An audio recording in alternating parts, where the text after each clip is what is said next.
నేను ఆ అమ్మాయిని పెళ్లి చేసుకున్నాను. నేను చేసిన పని తప్పంటారు? ముమ్మాటికి తప్పు. నీ గురించే కలలు కంటూ నీ మీద కొండంతాశ పెట్టుకుని నిన్నే ఆరాధిస్తూ ఎక్కడో ఉన్న నా బిడ్డ పట్ల నువ్వు చేసింది ముమ్మాటికి తప్పు. ముమ్మాటికి తప్పు. తప్పేననుకోండి, కానీ కొన్ని పరిస్థితుల్లో మనసుకు విలువ ఇవ్వాలా, మానవత్వానికి విలువ ఇవ్వాలా అనే సమస్య ఎదురైనప్పుడు సాటి మనిషిగా మానవత్వానికి విలువ ఇవ్వాలనిపించింది.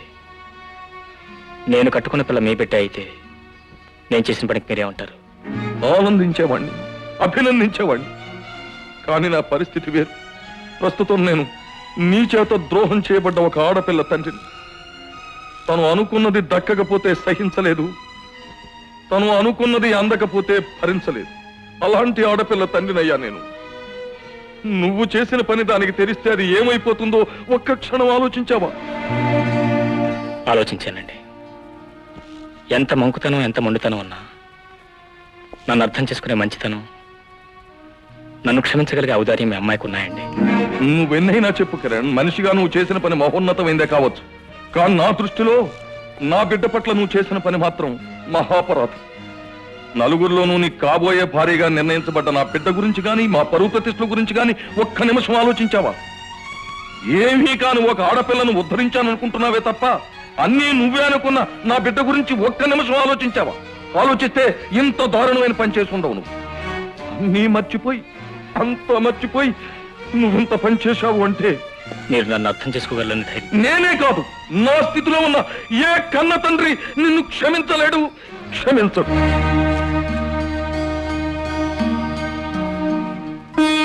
బాధపడకు బాబు. విధి ఎలా జరగాలని నిర్ణయించిందో అలా జరగక తప్పదు. ఇప్పుడు నేను కోరుకునేది ఒకటే నాన్నగారు. ఏమిటి బాబు? గతంలో నేను జ్యోతిని ప్రేమించిన సంగతి కానీ, పెళ్లి చేసుకోవాలనుకున్న విషయం కానీ రాధకు తెలియకూడదు. బాబు, అవును నాన్నగారు. తన కారణంగా నేను జ్యోతిని వదులుకున్నా అన్న సంగతి రాధకు తెలిస్తే రాధ తట్టుకోలేదు. ఆమె సుఖంగా సంతోషంగా ఉండాలంటే ఈ నిజాన్ని రహస్యంగానే ఉంచాలి. ఈ రహస్యాన్ని మనలో దాచుకోవాలి. అలాగే బాబు.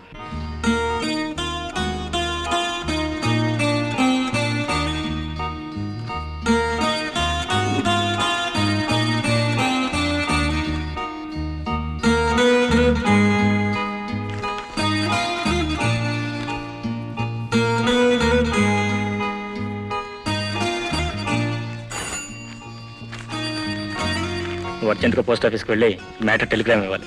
అడ్రస్ లోపల రాసి. అలాగే సార్.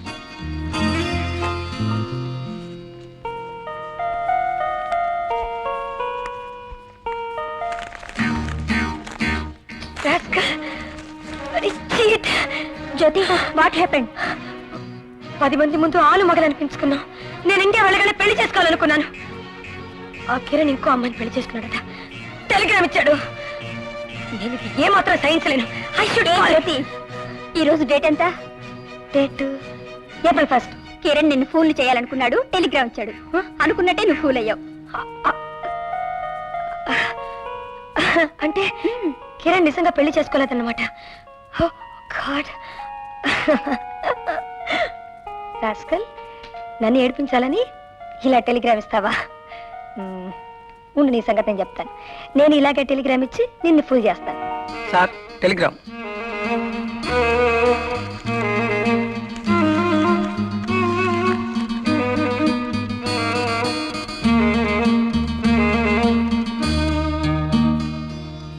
ఇది నేను నమ్మలేకపోతున్నాను కిరణ్. నీ సంసార జీవితం సుఖంగా ఉండాలి అంటూ మనసారా కోరుకుంటూ అమ్మాయి టెలిగ్రామ్ ఇచ్చింది అంటే నేను ఎందుకో నమ్మలేకపోతున్నాను. ఇది అమెరికా నుంచి వచ్చింది, అమ్మాయి ఇచ్చిందేనండి. నమ్మలేకపోవడం ఏమిటి? అది కాదా ఆత్మ. ఈ జరిగింది విన్న తర్వాత అమ్మాయి పెను తుఫాన్లాగా విరుచు పడిపోతుంది అనుకున్నాను తప్ప మరి నిజంగా ఇంత పెద్ద మనస్సుతో. సార్, ప్రపంచాన్ని, మనుషుల్ని చదవగలిగిన జ్యోతి మనసు కూడా గొప్పగా ఎదిగింది. అందుకే నా పరిస్థితిని క్షుణ్ణంగా అర్థం చేసుకుని నాకు జవాబిచ్చింది. నన్ను ఒక మొక్క చెప్పమంటారా? నాకు ముందే తెలుసండి అమ్మాయి గారు ఈ విషయంలో అభ్యంతరం చెప్పరని. చూడు కిరణ్, ఆ అమ్మాయిని నువ్వు పెళ్లి చేసుకోవడం నాకేం అయిష్టం కాదు. కాకపోతే ఆ అమ్మాయి ఏమైపోతుందోనని భయపడి ఆ వేళ అలా మాట్లాడానే గాని ఆ అమ్మాయికి అభ్యంతరం లేనప్పుడు మీ ఆలుమగలు నేను సంతోషంగా దీవిస్తాను. ఆ అమ్మాయి కూడా నా బిడ్డలాంటిది. వెళ్ళు, ఆ అమ్మాయిని ఒకసారి తీసుకురా, నేను మనసారా దీవిస్తాను. థ్యాంక్స్. వెళ్ళు, థ్యాంక్ యూ వెరీ మచ్. వెళ్ళు. సుపుత్ర ప్రాప్తిరస్తు, పుత్ర పౌత్రాభివృద్ధిరస్తు. లేవండి. నాది కూడా అదే దీవెనండి. కిరణ్, ఆ అమ్మాయి లక్ష్మీదేవిలాగుంది. ఆమె జీవితంలో ఎన్నడూ కన్నీరు పెట్టకుండా నువ్వు చూసుకోవాలి. నా కోరిక కూడా అదేనండి. అబ్బా, నువ్వు ప్రత్యేకంగా ఏమీ చెప్పనక్కర్లేదయ్యా. నేను అన్న ప్రతి మాట నువ్వు అన్నట్టే లెక్క. ఇదిగోనండి పసుపు కుంకుమ చీర. తీసుకోమ్మా. ఇదిగోండి సూటు. మరి నేను కూడా ఆ, పెట్టినట్టే లెక్క అనకు. ఇవి వీళ్ళిద్దరికీ నేను మనస్ఫూర్తిగా ఇస్తున్నా. కిరణ్ లాంటి మంచి మనిషి నీకు భర్తగా దొరకడం నిజంగా నీ అదృష్టమమ్మా. చూడు, అతని చల్లని నీడలో నువ్వు 100 ఏళ్ళు బతకాలి. నువ్వు నా బిడ్డ లాంటిదని. నువ్వెప్పుడైనా సరే ఇక్కడికి రావచ్చు, వెళ్ళొచ్చు. మీలాంటి పెద్దల దీవెనలే మాకు దేవుడిచ్చిన వరాలండి. కిరణ్, జీవితంలో అందం అంటే ఏమిటో, ఆనందం అంటే ఏమిటో అమ్మాయికి చూపించు. వెళ్ళిరండి. Thanks sir. వెళ్ళిరండి. వస్తామండి. ఆత్మ, ఆ, వాళ్ళిద్దరూ చిలకా గోరింకల్లా చూడముచ్చటగా ఉన్నారు కదూ. నాకు మాత్రం అలా లేరండి. అదేమిటయ్యో? లేకపోతే పక్షులతో పోల్చడం ఏమిటండి? ఆలు మగల్లా అందంగా ఉన్నారని అనకూడదు. ఏమంటారు? ఏమంటాను? నువ్వు ఇక్కడి నుంచి కదిలితే నేను హాయిగా విశ్రాంతి తీసుకుంటాను. నేను కూడా. ఆ,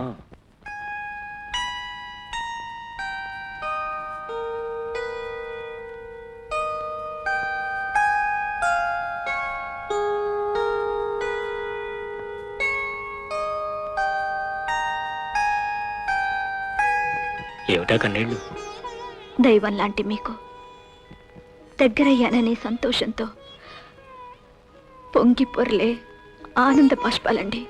రాధా, అంతమైపోవలసిన నా బ్రతుకుని అందంగా తీర్చిదిద్దిన మీరు అరే రాధా,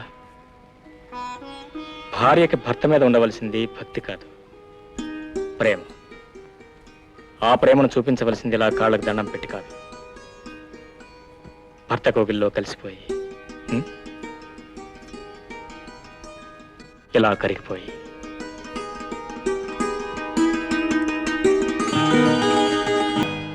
టిఫిన్ చాలా బాగుందా? గ్రాండ్. ఏమండి, ఈ డ్రెస్ బాగలేదండి. గ్రీన్ డ్రెస్ అయితే బాగుంటుంది. ఇదిగో, ఆఫీస్కి వెళ్ళేటప్పుడు నా ఇష్టం వచ్చిన డ్రెస్ వేసుకుంటాను, షికారుకి వెళ్ళేటప్పుడు నీ ఇష్టం వచ్చిన డ్రెస్ వేసుకుంటాను. ఓకే, వస్తానా? సరే. అదేం సరేనే, గట్టిగానా? సరే అని. బాయ్. ఏమండి, ఏంటో ఇవాళ ఆఫీస్కి వెళ్ళకపోతేనే మై గాడ్, ఆఫీస్కి వెళ్ళిపోతానా? కొంపలో కొల్లెటు కొట్టిపోతాయి. గోపాల కోపం వస్తుంది, నా మీద సెల్ఫీకి నీకు అంటిస్తారు. ఊరుకోండి. ఇవాళ ఆఫీస్కి సెలవు పెట్టండి. మిమ్మల్ని చూడకుండా నేను ఉండలేకపోతున్నాను. ఆహా, అంతవరకు డెవలప్ అయ్యావన్నమాట. చూడు, ఆఫీస్ వెళ్ళిపోతే నా ఉద్యోగం కాస్త పీకేస్తారు. ఆ తర్వాత నువ్వు నేను కలిసి మీ ఊరు వెళ్ళి చోచో అని పొలం దున్నుకోవాల్సింది. నీకెందుకు సరిగ్గా 5 గంటల సాయంత్రం ఇంటికి వచ్చేస్తాను. ఆ తర్వాత ఇద్దరం కలిసి మేము చెక్కేద్దాం. ఓకే? అబ్బాయి కిరణ్, ఏ నాన్నగారు? ఆఫీస్కి టైం అయినట్టుంది, ఇంకా బయలుదేరలేదా? అయింది నాన్నగారు. చూడండి మాయ గారు, ఆఫీస్కి టైం అయింది వెళ్ళండి అంటే వెళ్ళను చిన్నపిల్లల మారం అదే చేస్తున్నారు. అబద్ధం నాన్నగారు, నేను ఆఫీస్ టైం అయిందంటే. మీరు ముందు ఆఫీస్కి వెళ్ళండి. నాన్నగారు, ఏదో పల్లెటూరు బైక్ వెళ్ళండి. అనుకున్నాం, పెద్ద మోటార్ బైక్. టైం అయింది, వెళ్ళండి. ఏంటో ఒక దర్జా కూర్చొని సినిమా పత్రిక చదువుతూ అక్కడ పెద్ద ఆయన కాఫీ తయారు చేసి తీసుకుంటావా? పెద్ద ఆయన గనక కాఫీ చేయమన్నాను. చిన్న అయితే వంట చేయమంటావా? అవును. ఏమండి, ఈ రోజు ఆఫీస్కి సెలవు పెట్టి ఇంట్లో వంటంతా మీరే చేయాలి. మై గాడ్, అంతరం వచ్చావు అనమాట. ఆహా, బస్సు నీళ్ళు వంట పెట్టా నీకు.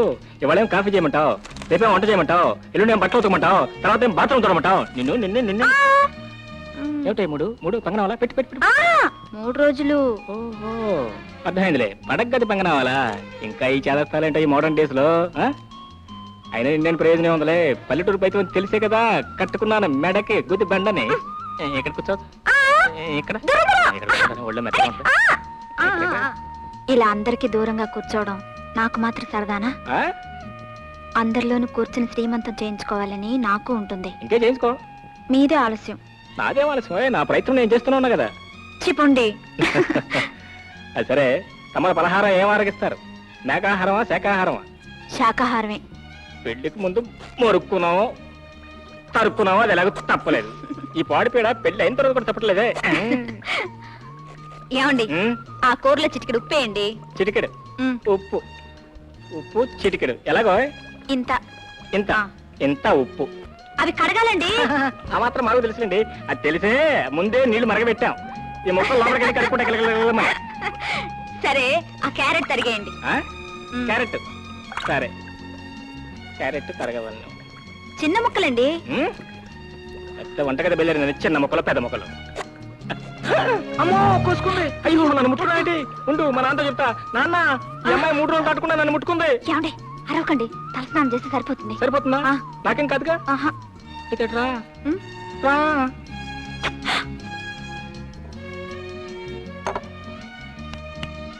ఏమిటి అన్నం తినకుండా అలా కూర్చున్నారు? మాకక్కర్లేదులే. ఏ ఆకలిగా లేదా? ఆకలిగా లేకపోవడం చచ్చేంత ఆకలేస్తుంటే. మరి తినండి.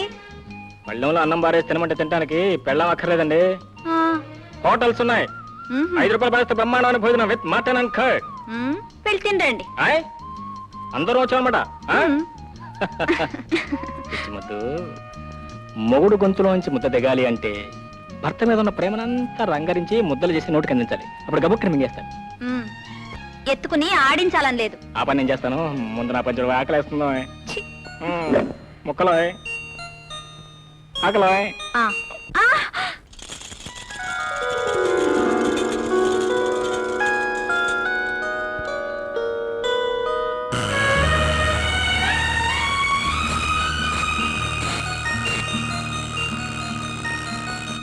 కుతుబ్ మీనార్లో పవర్ కట్ట కారణంగా తొక్కిసలాట్లో 45 మంది మృతి.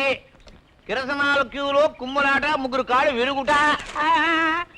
ఓ పక్క నేను పేపర్ చదువుతున్నాను, నువ్వు అంత గట్టిగా రొద పెట్టేస్తుంటే నాకు ఏమైనా బోధపడాలా? ఒక పక్క మీరు చదువుతున్నారు, ఒక పక్క నేను చదువుతున్నాను. రెండు మీరు వింటూ ఉంటే ఒకేసారి పేపర్ ఫినిష్ అయిపోతుంది కదటండి. పేపరే కాదు, నీ వల్ల తొందరలో నేను ఫినిష్ అయిపోయేటట్టున్నాను. సార్ సార్ సార్ ఏయ్, గోవింద అనవలసిన ఫోజులో వస్తూ సార్ అంటావేమిటో? సార్ నేను చెప్తున్నాను అని మీరు అనుకోకపోతే మీకు ఒక్క మాట చెప్తాను సార్. మీరు నన్ను కంపెనీలోని తీసేసిన తర్వాత ఊళ్ళమ్మడి తిరిగాను. ఎంత వెతికినా మీలాంటి మహానుభావుడు కనపడలేదు సార్ ఉద్యోగం చేద్దాము అంటే. దాంతో జీవితం మీద విరక్తి పుట్టి బైరాగుల్లో కలిసిపోదాం అనుకున్నాను. ప్రస్తుతానికి వాళ్ళు వేకెన్సీ లేదు పో అన్నారు. ఇక గత్యంతరం లేక చచ్చిపోదాం అనుకున్నాను. యమధర్మరాజు గారు నా అకౌంట్ ఇంకా క్లోజ్ చేయలేదట, అది కుదరలేదు. సార్ నేను రామదాసుగా కాదు మీ పాదదాసుగా వచ్చాను. నాకు మీరు ఉద్యోగం ఇచ్చి తీరాలి. చేతివా చేతి. ఉద్యోగం ఇవ్వకపోతే ఏం చేస్తావు? ఏం చేస్తానండి, ఆ. మిమ్మల్ని మర్డర్ చేసి జైలుకి పోతాను. అక్కడ నాకు ఫ్రీగా ఫుడ్ పెడతారు. నీ ఫుడ్ కోసం నన్ను మర్డర్ చేస్తావా? బాబు అంతమంది చేసినా చేస్తాడు. వీడికి ఏదైనా ఉద్యోగం ఇచ్చేసేయండి. గతంలో వీడితో పడ్డాం కదయ్యా. బాబు నా కోసం ఇచ్చేసేయండి, బాబు ఇచ్చేసేయండి. సరే,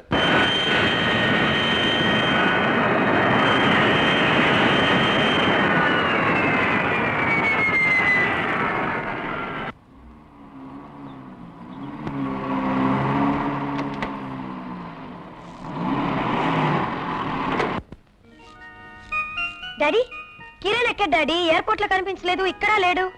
నా మీద అలిగాడా? ఏమీ లేదమ్మా, ఈ రన్నింగ్ కదా, అకౌంట్స్ బిజీలో పడిపోయి ఉంటాడు. What non sense. 2 ఏళ్ల తర్వాత నేను వస్తుంటే నన్ను కలవటానికి వీళ్ళనంత బిజీనా? అన్నట్టు ఉన్న పనంతా మీరు అతని మీద తోసేసారేంటి? అదేమీ కాదు, మరి? నువ్వు స్నానం చేసి డ్రెస్ మార్చుకో, ఈలోగా నేను ఫోన్ చేసి పిలుస్తాను. వెంటనే ఫోన్ చేయాలి. మరీ అంత శ్రమ పడిపోనక్కర్లేదు. అది ఎక్కడైనా పెట్టి నాతో రా, ఫోన్ చేయాలి.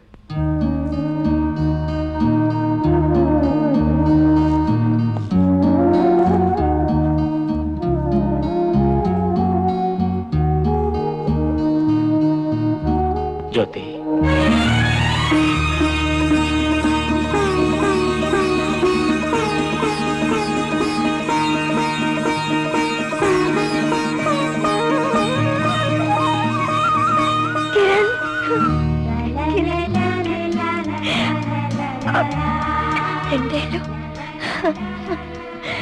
రెండేళ్ళగా ఈ క్షణం కోసం ఎంతగా ఎదురు చూసాను తెలుసా? మనం ఎప్పుడు కలుసుకుంటావా? నువ్వు ఎప్పుడు కనిపిస్తావా? జ్యోతి కిరణ్, మనిద్దరం ఎప్పుడు కలుసుకుని కబుర్లు చెప్పుకుందామని ఎంతగా ఎదురు చూసాను. మాట్లాడవే. ఇదిగో పో, నువ్వు చేసిన చాలా దారుణం. నాకు నీ మీద కోపం. అది కాదు జ్యోతి. సంజాషులు నాకు అనవసరం. ఎంత చెప్పినా నువ్వు చేసిన నేరం నేరం నేరం. కానీ నేను ఏంటి నేను నువ్వు ఎయిర్పోర్ట్ కి నన్ను రిసీవ్ చేసుకోవడానికి రాలేకపోయా కదా, అంత కొంప మనకి పని ఉందా నీకు? ఇది నేరమా కాదా? నేరమే. కిరణ్, నేను ఎన్ని లెటర్స్ రాశాను, ఒకదానికైనా జవాబు రాసావా? ఎన్నిసార్లు ఫోన్లో పిలిచాను, ఒకసారైనా మాట్లాడావు నువ్వు? ఇది నేరమా కాదా చెప్పు. నేరాలే. నేరం. నువ్వు చేసిన నేరాలన్నిటికీ శిక్ష ఏంటో తెలుసా? చెప్తాను. దయచేయండి గురుగారు, దయచేయండి, కూర్చోండి. నువ్వు చేసిన నేరాలకి శిక్ష నంబర్ 1. ఈ సూట్ మ్యారేజ్ రిసెప్షన్ లో వేసుకోవాలి. శిక్ష నెంబర్ 2, జ్యోతి, ఈ ఉంగరం పెళ్లి పెట్టి మీద నా వేలికి తొడగాలి. జ్యోతి. శిక్ష నెంబర్ 3, ఈ పర్ఫ్యూమ్ నీకు. ఇది వచ్చి ఆ రిసెప్షన్ అదైన తర్వాత ఈవినింగ్ ఆ నైట్. జ్యోతి, ఏమి నువ్వు మాట్లాడేది? పెళ్ళైన వాడిని, పైగా ఒక బిడ్డ తండ్రి కూడా, నువ్వు నాతో. మై డియర్ సార్, ఈ రోజు April 1 కాదు నేను పోల్ అవడానికి. జ్యోతి, నేను చెప్పేది నిజం. నాకు పెళ్ళే 2 ఏళ్ళు అయింది. ఇదిగో తేడా కోడానికైనా అలా మాట్లాడమంటే నేను భరించలే, నీకు తెలుసుగా? జ్యోతి, వేళాకుళం కాదు. 2 ఏళ్ల క్రితం నాకు పెళ్ళైపోయింది. ఈ విషయం అమెరికాలో ఉన్న నీకు టెలిగ్రామ్ ద్వారా తెలియజేశాను. నువ్వు కూడా